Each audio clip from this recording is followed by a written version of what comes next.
우리 함께 주님 찬양하겠습니다. 찬송가 365장 찬양합니다.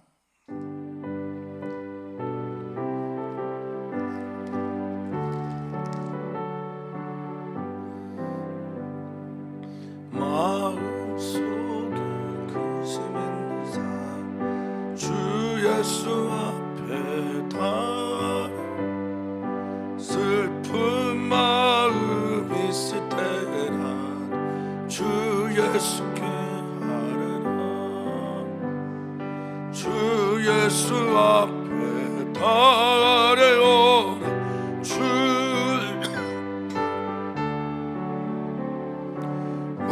무엇이나 근심하지 말 주 예수께 하래라. 눈물 나며 깊은 한숨 쉴 주 예수 앞에 달래오. 은밀한 죄 내게 있더라 주 예수께 아뢰라. 주 예수 앞에 달래오라. 주 우리의 친구는 무엇이나 근심하지 말 주 예수께 아뢰라. 괴로움과 두려움 있을 때 주 예수 앞에 달래오. 내일 일을 염려하지 말 주 예수께 아뢰라. 주 예수 앞에 달래오라. 주 우리의 친구 무엇이나 근심하지 말 주 예수께 아뢰라. 죽음 앞에 겁을 내는 자 주 예수 앞에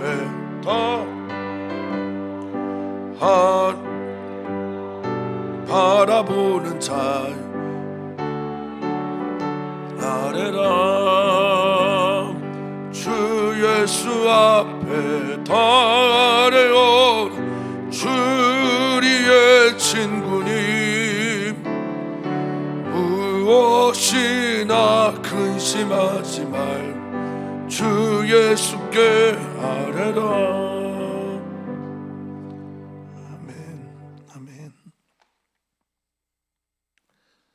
하나님, 근심이나 두려움이나 의심과 염려 등은 참 전염되기도 쉽고 너무나 우리에게 자연스럽게 아무렇지도 않게 저항 없이 찾아옵니다. 그러나 주님, 두려움과 염려할 일, 의심할 일 앞에서 그 믿음은, 그 모든 것들을 이겨내는 믿음은 쉬이 우리에게 나타나지 않습니다. 주님, 믿을 수 없는 것을 믿게 될 때 그것은 우리의 믿음이 아닌 주님의 은혜, 주님께서 성령을 통해 우리에게 인치신 믿음임을 믿습니다.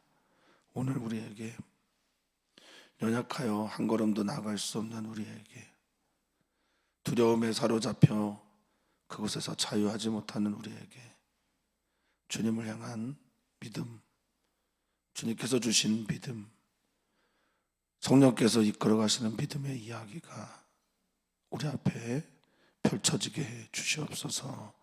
감사함의 예수님의 이름으로 기도합니다. 아멘. 하나님의 말씀 함께 봅니다. 사무엘상 13장 1절에서 12절까지 말씀입니다. 사무엘상 13장 1절에서 12절까지 말씀입니다. 한 목소리를 읽겠습니다. 사울이 왕이 될 때에 40세라. 그가 이스라엘을 다스린 지 2년에 이스라엘 사람 3,000명을 택하여 그 중에서 2,000명은 자기와 함께 민막스와 베델산에 있게 하고 1,000명은 요나단과 함께 베냐민 기브아에 있게 하고 남은 백성은 각기 장막으로 보내니라. 요나단이 게바에 있는 블레셋 사람의 수비대를 치매 블레셋 사람이 이를 들은지라. 사울이 온 땅에 나팔을 불어 이르되 히브리 사람들은 들으라 하니 온 이스라엘이 사울이 블레셋 사람들의 수비대를 친 것과 이스라엘이 블레셋 사람들의 미움을 받게 되었다 함을 듣고 그 백성이 길갈로 모여 사울을 따르니라. 블레셋 사람들이 이스라엘과 싸우려고 모였는데 병거가 3만이요 마병이 6,000명이요 백성은 해변의 모래같이 많더라. 그들이 올라와 벳화엔 동쪽 믹마스에 진침해 이스라엘 사람들이 비급함을 보고 절박하여 굴과 수풀과 바위 틈과 은밀한 곳과 웅덩이에 숨며 어떤 이브리 사람들은 요단을 건너 갓과 길르앗 땅으로 가되 사울은 아직 길갈에 있고 그를 따른 모든 백성은 떨더라. 사울은 사무엘이 정한 기한대로 이레 동안을 기다렸으나 사무엘이 길갈로 오지 아니하매 백성이 사울에게서 흩어지는지라. 사울이 이르되 번제와 화목제물을 이리로 가져오라 하여 번제를 드렸더니 번제 드리기를 마치자 사무엘이 온지라.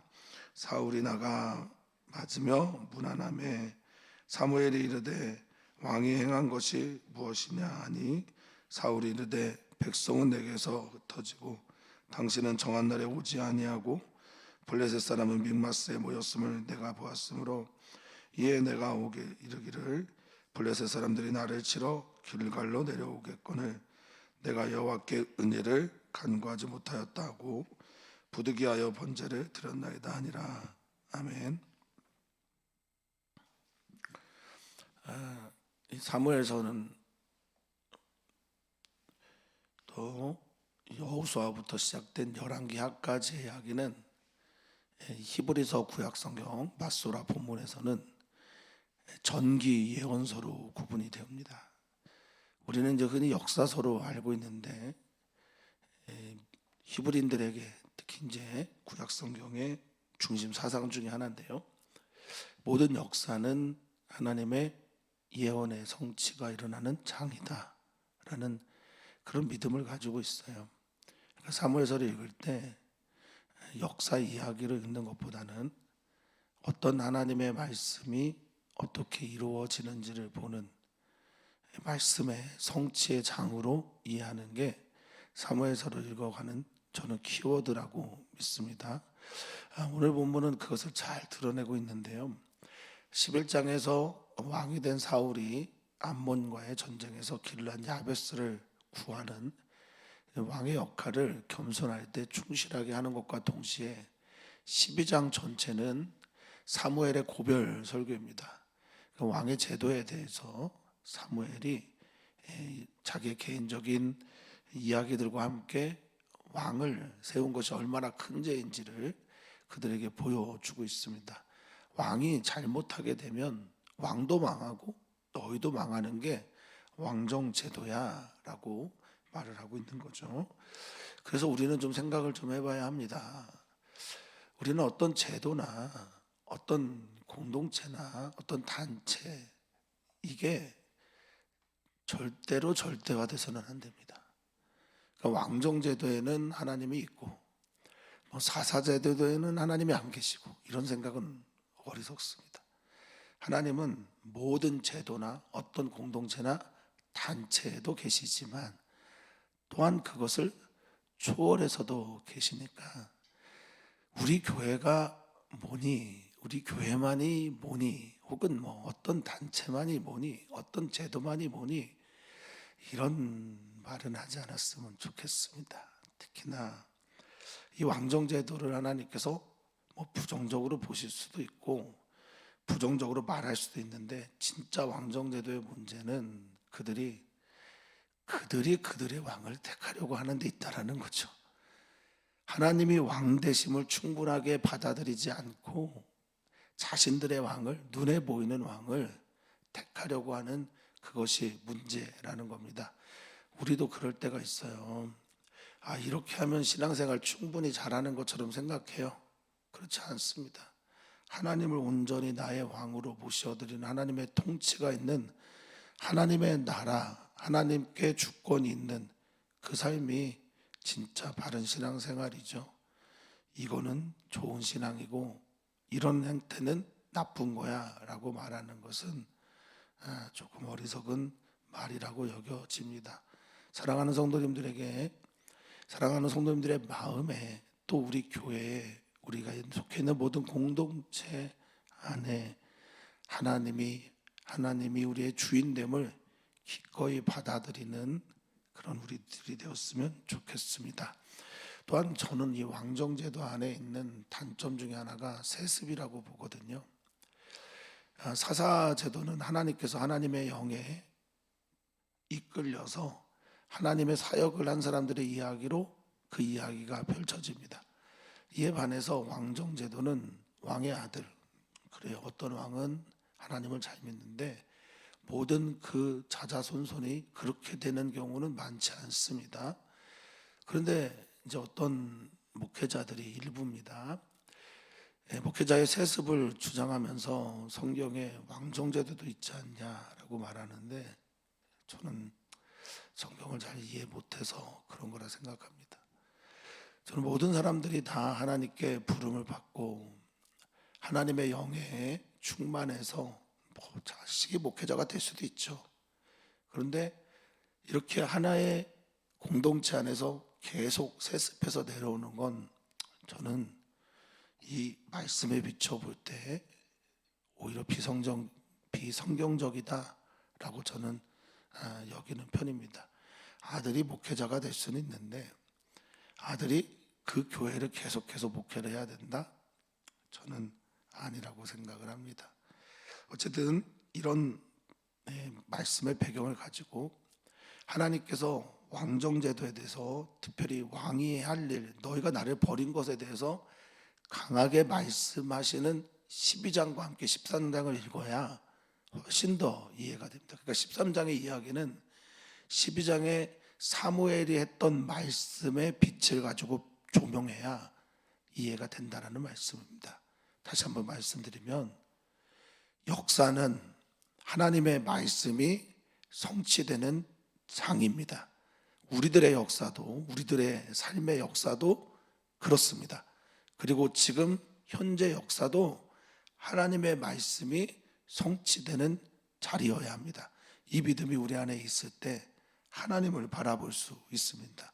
이 세상의 역사에, 세상의 질서에 끌려가지 않습니다. 그것이 바로 시대를 거슬러 올라가는 믿음이라고 저는 믿습니다. 사랑하는 성도님들에게 이 역사의 흐름 속에서 이 역사를 주관하시는 하나님을 볼 수 있는 눈이 떠지기를 축복합니다. 오늘 시작은 이렇게 사울이 왕이 될 때 40세라. 근데 성경 원문은 벤샤나 이렇게 표현되어 있는데요. 이게 1년을 말해요. 왕이 된 지 1년이라. 그래서 어떤 사람들은 갓난아기다, 아이다, 어리석다, 이런 것들을 표현하고 싶어 하는데 어쨌든 우리는 1년 된 40세다 이렇게 그냥 이해하면서 1절을 넘어가려고 합니다. 자, 이게 이제 성경학자들이 굉장히 다양하게 의견을 제시하는 건 이 성경은 모두가 다 사본이거든요. 다양한 사본이 있어서 이렇게 말을 하는 거일 수도 있겠습니다. 근데 그래서 그가 이스라엘 다스린 지 2년이 됐다라고 말하는 거예요. 자, 이 다스린 지 2년, 1년 차 그때 사무엘이 12장에 예언한 것처럼 그가 하는 행동이 있습니다. 사람 3,000명을 택해요. 이 원문에서는 2절에 택하다라는 게 로입니다. 로라고 하는 단어는 자기를 위해 이렇게 돼 있어요. 그러니까 자기를 위해서 자기가 싸움을 같이 할 사람들을 택하는 거예요. 그래서 2,000명은 믹마스와 베델살 사이에 있게 하고 1,000명은 요나담과 함께 베냐민 기브아에 있게 한다라는 말은 뭐냐면 이제 전쟁에 대한 준비를 하는데 이 믹마스가 블레셋은 이제 우리가 볼 때는 서쪽이에요. 서쪽에 해안에서부터 가운데로 들어오고요. 우리가 볼 때 이제 전체를 볼 때 동쪽, 오른쪽에는 이스라엘 백성들이 진을 치고 있어요. 근데 그 중간에 뭐가 있냐면 셰필라라고 하는 곡창지대가 있습니다. 여기를 땅 따먹게 하는 싸움을 매번 하거든요. 근데 그들이 오는 길 앞쪽에, 그들이 올라와서 차지하려고 하는 그 앞쪽에는 2,000명을 데리고 누가 있냐면 사울왕이 있고요. 1,000명을 데리고 요나단은 어디에 있냐? 기브아에 있습니다. 기브아는 어디냐? 사울이 통치했던 통치의 중심지예요.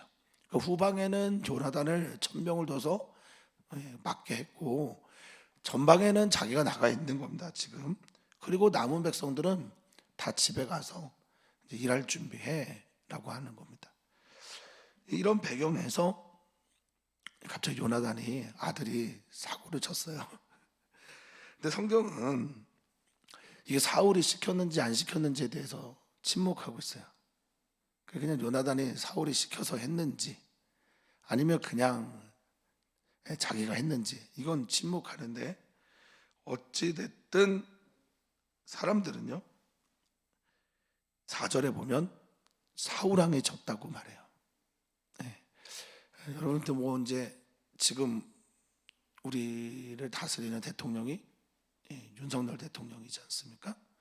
근데 다른 사람들이 잘못해도 다 누구 욕을 하냐면 대통령 욕을 해요.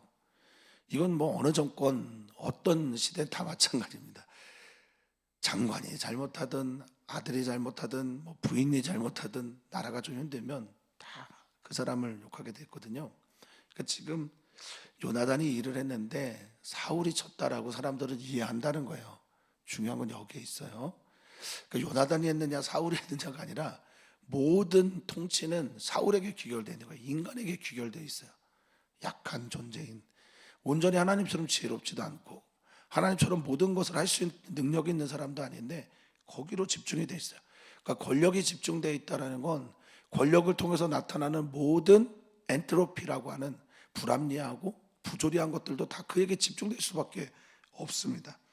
어쨌든 요나단이 게바에 있는 블레셋 사람의 수비대를 쳤대요. 이 낙하라고 하는 단어는 주애국에서 굉장히 많이 나오는데 치다, 때리다, 힘 있는 사람이 약한 자를 굴복시킬 때, 특히 하나님이 바로를 칠 때 이 낙하라는 단어를 쓰고요. 그리고 바로가 이스라엘 백성들을 칠 때도 이 낙하라는 단어를 씁니다. 그러니까 더 강한 이가 약한 이를 친 거죠. 이 이야기를 블레셋 사람들이 듣습니다. 블레셋 사람들이 이걸 다 알게 되자마자 사울이 나팔을 부릅니다. 나팔을 불어서 히브리 사람들 모여 들어, 이렇게 말합니다. 전쟁이 일어났어요.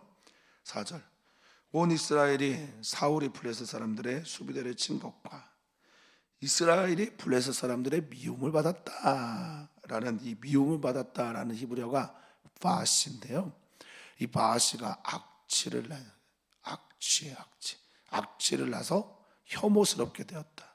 그러니까 지금 요나단이 한 행동이 블레셋 사람들을 부글부글 끓게 한 거예요. 지금으로 보면 세계 절대 강국인 어떤 한 나라, 미국을 아주 작은 나라가 친 겁니다. 아주 미국의 작은 곳, 일본이 하와이 진주만을 기습했던 것처럼. 그래서 미국이 세계 2차 대전에 참전을 하는 그런 역사적인 사례처럼 아주 약한 나라가 큰 나라를 건든 거죠. 부글부글한 겁니다. 이 바시라고 하는 혐오, 미움이 확 일어나게 됩니다. 그래서 그 백성이 이제 길갈로 모여 사울을 따르게 됩니다. 여기 보이다라는 단어가 짜크라는 히브리어를 썼어요. 이 짜크는 부르짖다, 소리를 지다, 악다구니를 냈다 이런 거거든요. 그러니까 소리를 왁 지르면서 모였어요. 왜냐하면 암몬과의 전쟁에서 한번 이겼으니까 또 이길 거라 생각합니다. 그런데 웬걸요, 블레셋 사람들의 숫자를 봅니다. 블레셋 사람들이 5절에 보니까 이스라엘과 싸우려고 모였는데 병거만, 이 레케브라고 하는 병거는 바퀴가 양쪽에 있고, 이게 배너 생각하면 됩니다. 혹시 배너를 보셨는지 모르겠는데 영화 배너에 보면 이 마차, 그 앞에 말 2마리가 끌고 가는데, 그러면서 전쟁을 했던 그런 레케브라고 하는 병거가 어떻게 이렇게 많을 수가 있는지 모르겠어요. 3만입니다. 그래서 성경학자들이 3만이 맞냐 이런 얘기도 합니다. 어쨌든 많은 숫자가 보여요. 3만. 지금 이스라엘 백성들의 전쟁 준비를 하는 사람이 몇이요? 3천. 병거 수만, 이거는 과학기술의 또 집대성 아닙니까? 그 당시에 이스라엘 백성들은 걸어 다니고 또 이제 뒤에 나오지만 철공도 없어서 괭이 들고 싸우고 있는데 블레셋 사람들은 병거가 있어요. 그래서 압도적인 기술이 있는 거예요. 우리는 총 가지고 싸우는데 저기는 포 가지고 쏘는 거고요. 우리는 그냥 총 하나 가지고 간신히 싸울까 마는가 하는데 임진왜란에서 그런 일이 있었죠. 활 가지고 열심히 싸우는데 그들은 조총을 가지고 싸우는, 말도 안 되는 무기의 차이가 있습니다. 근데 그게 우리 숫자보다 10배가 많아요. 그것만이 아닙니다. 마병이 파라심이라고 하는 마병이 6천입니다. 우리 2배예요. 그럼 병사들, 걸어다니는 보병들은 이 성경학자가, 이 성경을 쓴 사람이 볼 때는 뭐라고 말합니까? 해변에 모래같이 많더라라고 말합니다. 블레셋 사람들이 주로 해변에 있었으니까, 저쪽에서 이주해 온 사람들이니까 당연히 해변에 모래같이 많다라고 표현합니다. 베다인 동쪽 믹마스의 징치며, 믹마스는 교통주총지입니다. 고원으로 올라가는 길에 있는 곳이고, 여기 출신들이, 여기가 이제 베냐민이 원래 점령했어야 했던 도시고 베냐민의 도시인데, 여기 이제 고지로 올라가는 매우 중요한 곳입니다. 믹마스가 나중에는 매우 중요한 곳이 돼서 이곳에 출신들이 바벨론으로 갔다가 포로로 귀환할 때도 많이 기록에 남아 있습니다. 자, 이렇게 딱 보니까 이 당연한 감정이 일어나요. 먼저는 봐야죠. 6절을 보면 이 동사들이 이들의 행동들을 잘 보여줍니다. 이스라엘 사람들이 6절에 위급함을 봅니다. 그리고 보고 나서 어떡합니까? 절박해져요. 절박해져서 어떻게 하냐? 숨습니다. 7절은 어떤 이분들이 사람들은 심지어 요단강을 건너서 르우벤 지파, 갓 지파, 므낫세 반 지파가 있는 길앗 땅으로 도망가기까지 합니다. 이게 당연한 감정일 거예요. 압도적인 병력, 압도적인 무기, 우리와 상상할 수 없을 정도로 많은 무리들이 나를 향해, 우리를 향해 공격한다고 할 때 과연 어떤 사람이 와, 나 그래도 믿어, 절박한데 나는 그래도 믿음이 있으니까 하는 사람들이 몇이나 되겠습니까? 이런 염려, 두려움은 오히려 저는 당연하다고 생각합니다. 사람들의 믿음 없음이 비난의 문제가 아니라 그 순간에 이걸 이대로 받아들이고, 나 두려워, 나 염려 있어, 걱정 있어, 그리고 나서 하나님을 바라볼 수 있을 때 그게 진짜 믿음인데요. 우리는 왜 두렵니? 왜 염려하니? 왜 걱정하니? 왜 절박하니? 이러면서 인간의 자연스러운 감정을 비난하기 일쑤지요. 이건 당연한 겁니다. 그때 하나님의 은혜, 하나님을 바라보려고 하는 연약한 사람들에게 하나님께서 역사하시는 겁니다. 성도님들, 혹시 나는 왜 이렇게 믿음이 없어? 나는 왜 이렇게 두려워? 나는 맨날 염려만 해. 나는 하나님을 전혀 믿지 않는 것 같아. 왜 그러는 거야? 이건 어쩌면 당연한 감정입니다. 그때 하나님께서 여러분들에게 찾아오셔서 믿음도 주시고 하늘을 바라볼 수 있게 해주시리라 믿습니다. 오늘 우리는 이것을 구합니다. 이스라엘 단기 선교를 준비하면서 당연한 감정들이 찾아옵니다. 두렵기도 하고 염려도 있고 걱정스럽기도 합니다. 내가 과연 이 일을 할 수 있을까 두렵기도 합니다. 당연한 감정이에요. 하나님 바라볼 수 있었으면 좋겠습니다. 믿음이 찾아와 선물 같은 하늘에 하나님께서 주시는 믿음이 찾아와 일들이 이겨나가기를 진심으로 소망합니다. 성도님들 생각날 때마다 꼭 기도해 주세요. 자, 잠깐 말씀을 살펴보면요, 6절에 이스라엘 사람들이 위급함을 받다라고 할 때 이 위급함이라는 단어는 짜르라고 하는 단어입니다. 짜르라는 단어는요 주로 적, 원수 이럴 때 많이 써요. 그러니까 블레셋 사람들을 보았을 때, 이게 보는 건 당연한 거죠. 보게 됐을 때 어떻게 하냐, 절박하다라고 하는 단어가 나가스예요. 나가스는 찍어 누르다라는 단어입니다. 그러니까 보자마자 자기가 찍어 눌러진 거예요. 그래서 숨을 만한 곳에 다 숨습니다. 굴, 메아라라고 하는 자연스럽게 만들어진 굴에도 숨고, 숲을 뒤로도 숨고, 바위 뒤죠. 바위 틈에도 숨고, 은밀한 곳, 이거는 이제 체리아흐라고 하는데 요새 이렇게 뜻이 나오거든요. 은밀한 곳에 숨고, 웅덩이, 보르라고 하는 물 저장고에도 숨고, 다 숨습니다. 심지어 어떤 사람들은 도망가요. 예. 그리고 당연한 감정, 사울은 아직 길갈에 있고 그를 따른 모든 사람들은 뭐라고 나와 있습니까? 7절에 하라드라고 하는 떨더라, 공포에 떨더라, 바들바들거리더라, 두려워하더라. 네. 여기서부터가 진짜 이야기죠. 이 당연한 감정 앞에서 우리는 말씀을 듣습니다. 이때 어떻게 해야 될까? 이때 어떻게 해야 될까? 자, 사울의 선택입니다. 니들이 따르는 왕의 선택입니다. 니들이 선택한 왕의 길입니다.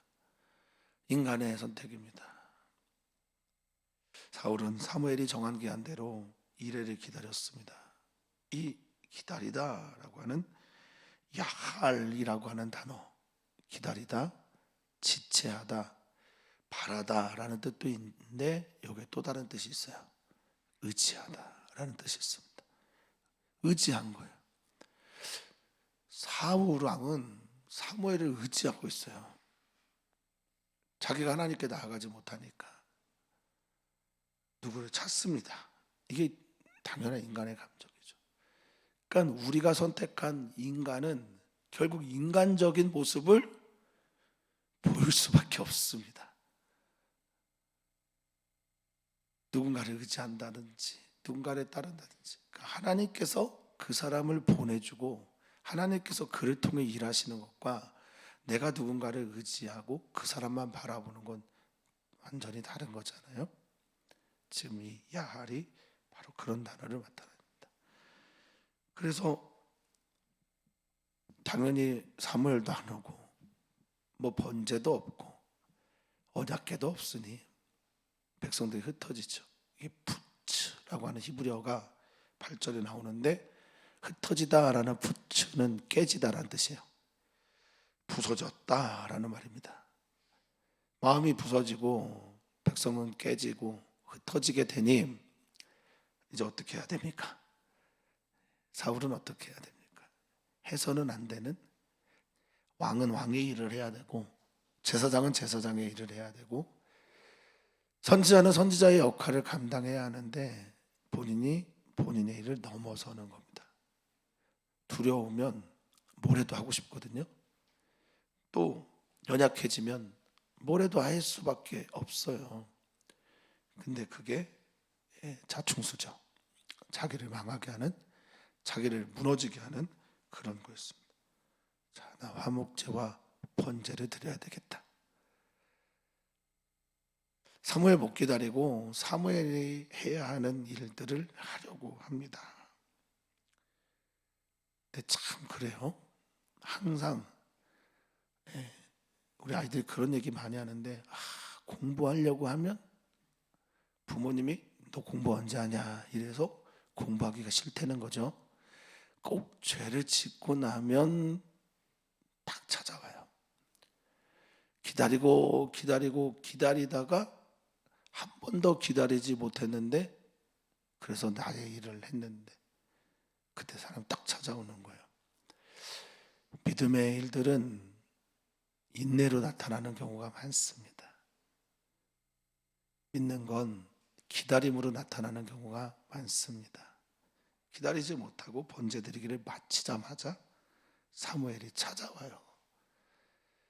사울이 나가서 무난합니다. 사무엘은 뭐 오면서 이제 알았겠죠.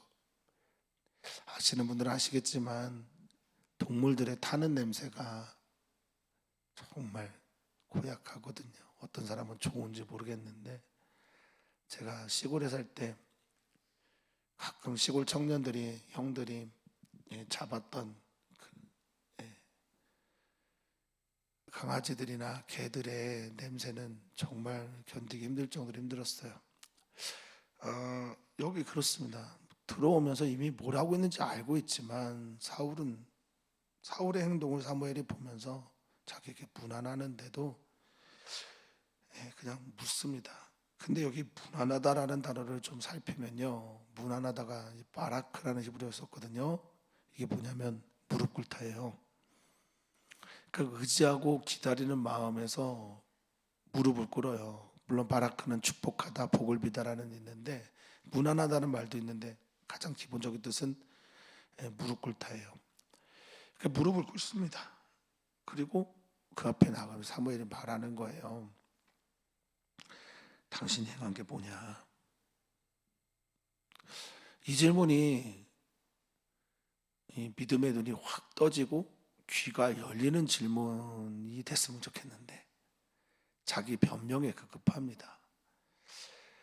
사람들은 어떤 문제가 생기고 또 자기로 인해서 일어난 일들에 대해서 책임적인 존재로 쓰려고 하진 않아요. 인간의 보편적인 모습입니다만, 왕인데, 그리고 하나님께서 택하신 기름 부은 나도 왕인데, 자신의 행동에 대해서 백성들 탓을 하기 일수인 게 사람이죠.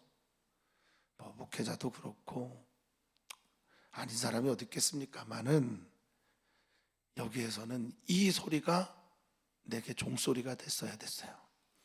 이 사무엘의 질문이 오늘 사랑하는 성도님들에게 들려줬으면 좋겠습니다. 너 지금 무슨 일을 행하고 있는 거야? 예배한다고 하고 기도한다고 하고 찬양한다고 하고 선교한다고 하고 뭐 한다고 하는데, 이 일이 하나님으로부터 비롯된 거냐 아니면 너로부터 비롯된 거냐? 전현수 목사님이 최근에 수요 선교 예배 때 설교한 메시지이지만, 이거 진짜 하나님을 향한 거냐 너를 향한 거냐? 너를 위해 군사를 모으고 너를 위해 전쟁을 하고 하나님을 향해 이 번제와 화목제를 드리는 거냐, 너를 위해 하는 거냐? 이 질문이 오늘 우리 안에 들려졌으면 좋겠습니다. 당신이 왕이 행하신 게 도대체 뭡니까? 나 다 알고 있어. 당신이 행하고 있는 게 뭐냐? 라고 할 때 그는 이렇게 대답합니다. 지금까지 했던 백성들의 행동과 똑같은 말을 합니다. 내가 보았다. 백성들이 내게 흩어지고 당신도 오지 않았. 그리고 저 블레셋을 보니까 내가 이렇게 할 수밖에 없었다라고 말합니다. 내가 여호와께 은혜를 간구하지 못하였다라고 하는 12절은 간구하지 못하다라는 단어가 하나의 단어입니다. 할라라고 하는 단어인데요, 약해지다, 병들다, 아프다, 슬퍼하다란 말입니다. 그러니까 다시 말씀드리면 내가 여호와 앞에서 약해졌고 슬퍼졌고 두려워져서 번제와 화목제를 드렸습니다 라고 말을 하고 있는 거예요. 내가 너무 무서웠어요. 하나님과의 관계에서 자기가 약해진 거예요. 사울의 말은 하나님과의 관계 속에서 자신이 힘을 얻지 못하고 있어서 이렇게 했다라는 겁니다. 이게 적절한 변명으로 여겨지고요. 또 사울은 어쩔 수 없어 이렇게 했다고 여겨집니다. 그러면 사울이 진짜 잘못한 건 뭘까요? 하나님을 믿지 않고 있다라는 걸 지금 온 천하에 드러내고 있는 건 아닌지 모르겠습니다. 사람 보이고 자기 백성들 흩어지는 거 보이고 또 블레셋 사람들 보이고 다 보이는데요, 누가 안 보입니까? 하나님만 보이지 않아요. 사무엘도 보이고 번제단도 보이고 블레셋 사람도 보이고 백성들 흩어지는 것도 보이고 전쟁의 시간이 된 것도 보이는데 하나님만 보이지 않습니다. 우리들의 앞에 있는 모든 상황들은 그가 보는 거나 내가 보는 거나 똑같습니다. 그런데 오늘 믿음의 눈이 떠진 사람들은 그 속에서 하나님을 보게 됩니다. 주님, 오늘 어떤 상황이 펼쳐지든지 간에 우리 사랑하는 성도들 앞에 있는 상황 너머 위에 계신 하나님을 볼 수 있는 눈이 떠지기를 소망합니다. 우리는 다 사울 같아요. 우리는 다 백성 같습니다. 다를 바가 뭐가 있겠습니까? 오늘 주님 우리를 불쌍히 여기셔서 이 사울의 이야기 속에서 하나님의 이야기를 만들어내는 우리 모두가 되었으면 좋겠습니다. 절망적이고 두려워할 수밖에 없는 상황 가운데 하나님을 바라보는 눈이 떠지기를 축복합니다. 오늘 우리는 기도합니다. 어제 남성교회 여성교회에서 기도해 주셨고 또 오늘은 청년과 이주민교회에 위해서 기도 부탁을 드립니다. 또한 이제 다음 주 화요일이면 이스라엘 단기 선교팀은 이스라엘에 있어요. 기도 부탁드립니다. 준비하는 과정에 있습니다. 무엇보다 하나님에 대한 기대가 아이들에게 있기를 바라고 하나님께서 하실 일들을 또한 봤으면 좋겠습니다. 짐을 싸고 준비하는 여정인데 준비 과정인데 하나님께서 모든 과정 속에서 함께 하시도록 기도 부탁드립니다. 하나님, 우리는 우리의 삶의 이야기 속에서 어쩜 이렇게 하나님을 잘 보지 못할까요? 사울이나 백성이나 저희나 다를 바가 별로 없습니다. 인간이잖아요, 주님. 그래서 우리는 우리를 스스로 바닥으로 향해 내려가게 됩니다. 하나님과의 관계도 깨어지고 인간이 할 수 있는 약한 모습들, 남 탓, 다른 어떤 존재를 향해 기다리고 하나님을 기다려야 되는데 하나님을 만나야 되는데 하나님만이 소망인데 우리는 다른 존재를 자꾸 찾아다닙니다. 주여, 오늘 우리의 믿음의 눈이 떠져서 주님을 바라볼 수 있기를 간절히 소망합니다. 주님, 우리 살아가는 주님의 귀한 자녀들이 삶의 어려운 문제가 있을 때 누구나 다 볼 수 있는 그것 말고 하나님을 볼 수 있는 눈이 떠지게 해 주십시오. 은혜, 은총입니다. 이것이 우리의 생기이며 우리를 살리는 생명의 말씀입니다. 오늘 도와주십시오, 주님. 찾아가 주셔서 세미한 소리를 들려주시고 찾아가셔서 내가 있다, 나 살아있다 라고 말씀해 주시옵소서. 오늘 그런 은혜가 우리에게 있기를 소망하며 사랑 많으신 예수님의 이름으로 기도하옵나이다. 아멘.